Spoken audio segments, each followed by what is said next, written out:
കാസർഗോഡ് അടൂരിൽ വീട്ടിൽ മേശയിൽ സൂക്ഷിച്ചിരുന്ന സ്വർണ്ണമോതിരം ചേരയുടെ ശരീരത്തിൽ കുടുങ്ങിയ നിലയിൽ. പതിക്കാലിലെ രവിയുടെ വീട്ടിലെ മേശവലിപ്പിലാണ് ചേരയെ കണ്ടത്. കുട്ടികൾ മേശവലിപ്പ് തുറന്നെങ്കിലും കടിയേൽക്കാതെ രക്ഷപ്പെട്ടു. കൗതുകവും ഭയവും ഒരേപോലെ ജനിപ്പിക്കുന്ന കാര്യമാണ്. അതായത് രവിയുടെ വീട്ടിലുണ്ടായ ഒരു മരത്തിന്റെ മേശയുടെ വലിപ്പ് കുട്ടികൾ യാദൃശ്ചികമായി തുറക്കുമ്പോഴാണ് അതിൽ പാമ്പിനെ കാണുന്നത്. ഏത് പാമ്പാണെന്ന് കരുതുന്നില്ല. ഇപ്പോഴത്തെ ഭയാശങ്കയുടെ കാലത്ത് വിഷപ്പാമ്പാണോ എന്ന് കരുതി ഉടനെ മേശവലപ്പ് അടയ്ക്കുന്നു.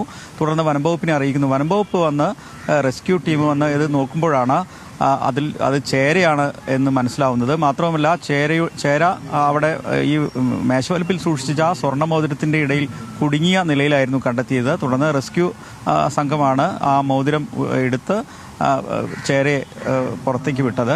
എന്തായാലും ഇത്തരം കൗതുകങ്ങളും ആശങ്കകളും ഒക്കെ തന്നെ ഒരേ സമ്മിശ്രമായി ഈ പാമ്പ് വിഷയത്തിൽ ഉണ്ടാകുന്നു എന്നതാണ് പ്രധാനപ്പെട്ട കാര്യം. പാമ്പ് എവിടെയും ഇത്തരത്തിൽ ഈ ചൂട്